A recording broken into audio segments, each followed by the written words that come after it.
Okay, welcome back, and today we are going to discuss a very important chapter in the unit of finance.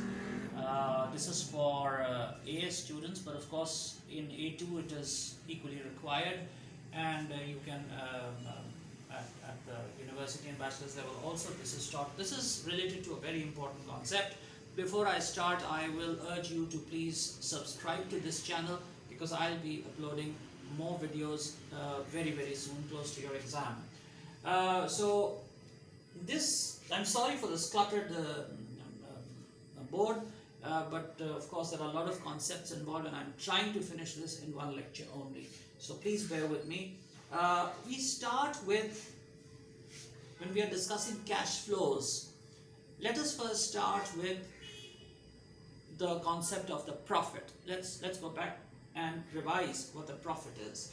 So the profit, as we spoke last time, is sales minus the costs. All right, sales minus the cost. Now you want gross profit minus cost of goods sold or cost of sales, whatever you want to call it, and then overheads. When you minus the overheads, you get your net profit. Of course, in corporate accounts, in company accounts, there are other subdivisions, but there is a very specific reason why we make cash flow forecasts. Okay, first and foremost, let's try and understand what's the difference between a forecast and a budget, because in finance we are concerned with both things. We are concerned with forecasts and we are concerned with budgets. So what is a budget? A budget, on which we will have a separate video, a budget is a plan. Okay, now when you're talking about a plan, you're talking about something which is essentially in your control. You can plan. All right. When you're talking about forecasts, forecasts are predictions. These are things that will happen in the future. They may be out of your control. All right. So we need to plan for cash, and in order to plan for cash, cash flow forecasts are a very important thing, very important item. Now, there is a fundamental difference between profits and cash flows. All right. When you're talking about cash flows, you're talking about liquidity. Okay, you're talking about liquidity. What is liquidity? Liquidity is your possession of assets which are either cash or near cash. In other words, if you are liquid, if you have the cash, it means that you can pay off your obligations as and when they fall due. That is a very important thing here. All right. You can only, what are your obligations? Your obligations is your electricity bill. Your electricity bill falls due on a certain date, let's say on the 4th of each month. Now, your obligation, it's a payment that you have to make, it's an obligation, it falls due. Now, if you are able to pay it off on the day when it falls due, you are said to be liquid. You have the cash with which to pay it off. In case you are unable to do so, you become insolvent. Okay, and the layman's term for insolvent is bankrupt. Okay, that is a situation when a going concern becomes a gone concern. Remember the principle in accounting, the going concern concept. The going concern says that a business, we make the accounts on the understanding that the business is not going bankrupt anytime soon. So the concern here, the going concern here means business. Going means it will remain solvent. It will be able to pay off its obligations as and when they fall due. So this is liquidity. Please do remember that profits will not pay off your obligations. It is cash that will pay off your obligations. So here you will have to make a clear distinction between profit and cash. Why is it that we are unable to make to pay off our obligations using profits? Here is the reason. Let's say you make sales of $100,000. All right, and the cost of sales, the cost of this is 60,000. Just an example, 60,000. So what is your profit? The cost is 60, Your sales revenue is 100,000. Your profit is $40,000. Okay. Now the question is, can you pay off your obligations? Let's say you have a bill to pay. You have a bill of $10,000 to pay. Can you pay off these $10,000 with this profit? No. The answer is no. Why? Because accounts are made and profits are reported on what is called accruals basis. Okay. Let us say that you make sales of 100,000, but out of these 100,000, 90% sales were on credit. Alright, 90% of these sales were on credit. So what does it mean? It means that you sold goods worth 100,000, but the cash that you have in your pocket is only 10,000. Okay, let's change this example. Let's say this bill is not 10,000 but 12,000. The cash that you have in your pocket is 10,000. It appears here that the sales are 100,000 and you should have $100,000 in your pocket, but you don't. And definitely you do not have $40,000 in your pocket. Why? Because only 10% of this, 4,000, is in your pocket as profit. Okay, so the conclusion is that if the profit is 40,000, it does not necessarily mean that you have, in fact it does not normally mean that you have this 40,000 in your pocket as cash. You will have only the percentage that has been paid in cash, and that is 10%, so 4,000. With this 4,000 you cannot pay off this 12,000, which is your obligation, which has fallen due. So please do keep this in mind. There is a definite distinction between profit and cash. So because what is cash? Cash is like the blood in the organization. You can survive with a loss if you have cash, but if you have a lot of profit and you run out of cash, you're still bankrupt. Therefore, cash needs to be planned very, very carefully. All right. When you plan for cash, what are the items that you're looking at? You're looking at cash inflows and cash outflows. So the difference between your inflow, cash inflow is the money coming in the business, cash outflow is the money going out of the business. The difference between the two is the net cash flow position of the company. Please keep one thing in mind. Cash inflows are so important that they are not forecast yearly.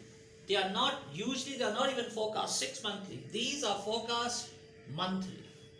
Alright? Every month you have to determine how much cash is going to come in, how much cash is going to go out. And there is a definite format. It's a very easy format to remember. You write cash inflow at the top. And what are the items that are included in the inflow? The owner's own capital injection. The amount of cash that the owner puts in, that's an inflow.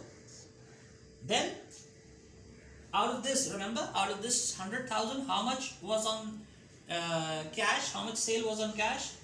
10%. So 10,000, that will be the cash sales. Those are also cash inflows for the month in which they happen.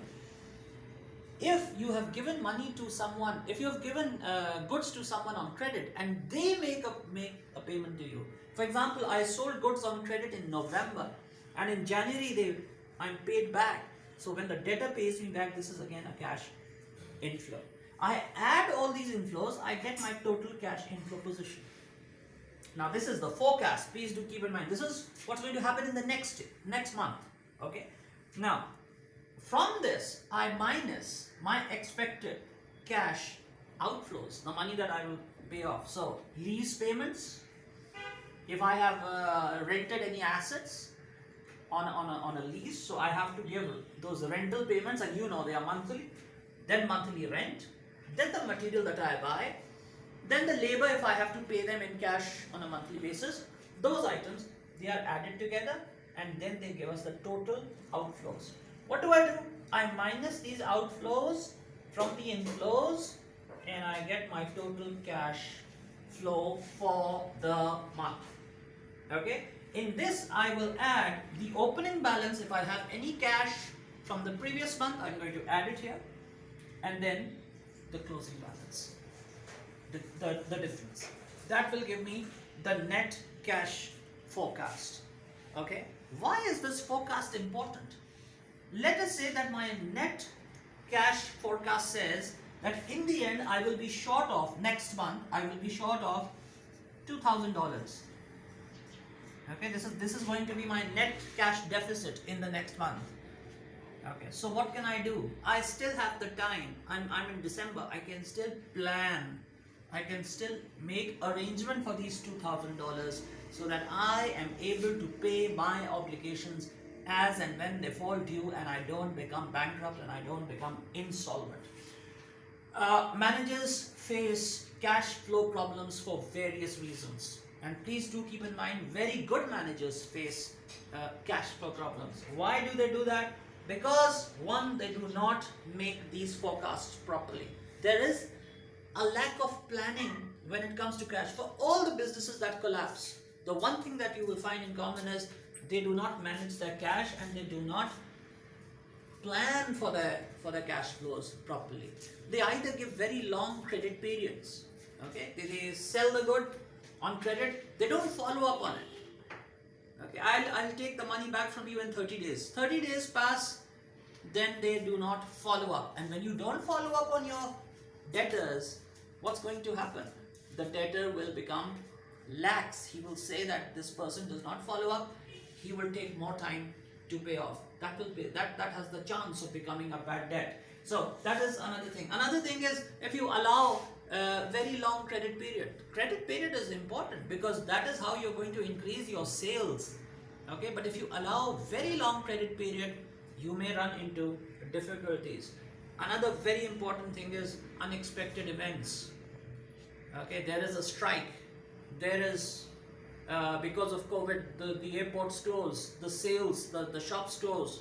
Now I cannot sell the product. I can't sell the product on cash. I run a cash flow deficit.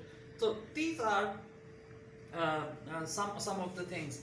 Please keep in mind, working capital needs to be managed very, very carefully if you want to avoid insolvency and bankruptcy. So now there are two ways in order to manage your cash. All right. Firstly, you can either improve your cash inflows. Okay, increase your cash inflows. How do you do that? One, you take a short-term loan from a bank. Okay, I need to pay somebody, so I take a loan from a bank and then I pay off. One way of doing that is getting into a bank overdraft arrangement. What is a bank overdraft? That we are going to discuss in a separate video. But bank overdraft is when you take money from the bank on your account. You have an account in the bank, you borrow money against that account. It's a short-term borrowing arrangement that you have with the bank. You will borrow the money, but you'll pay off your bills. So that's a good thing. Or take a short-term loan. Okay, sell some assets, but that has a problem. You need to evaluate this. If you take overdraft, you will have to pay interest. If you take loan, you will have to pay interest. That's going to increase the cost. If you sell an asset, you will not have assets in the future against which you can borrow. You will not have assets which you can pledge in a bank and borrow money against the asset. Banks want assets against which they can lend you. If you sell your big assets, you will not have room to expand in the future. So please, when you are writing these answers, please keep doing the evaluations. And then there is debt factoring.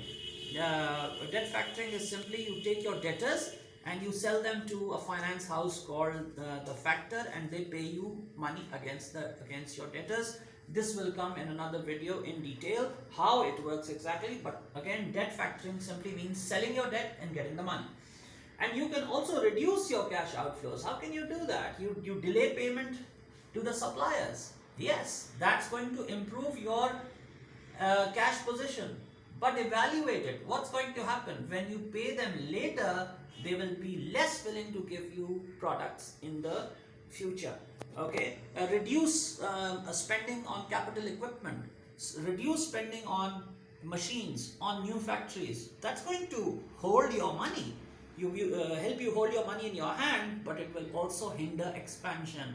And if you want economies of scale, if you want costs to go down, you need to expand. That's the analysis of this cost.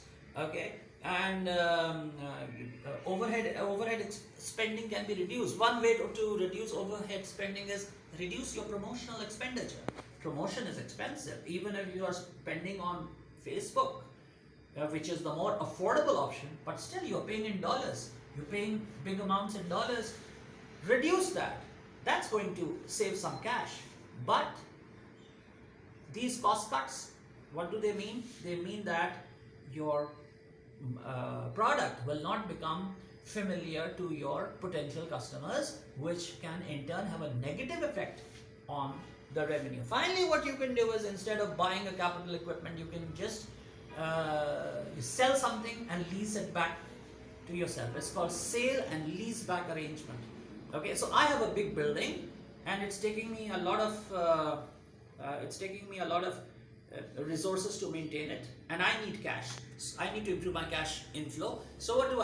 I sell it and I get a lot of cash, and then I lease it back to I take it back on lease. That's a very good thing. There's a lot of money tied up in the building, in the asset. When I sell it, the money comes to me in the form of cash inflow. But evaluate it. What's going to happen? You will get money this year, but in the coming years, your interest costs are going to go up. So those have to be weighed against one another, and you then will reach a proper decision. All right. So I've tried to cover the cash flow in a nutshell. I hope this was useful. Please do read up very carefully. If you have any questions, leave them in the comment section. And yes, do not forget to subscribe. Thank you very much. See you soon.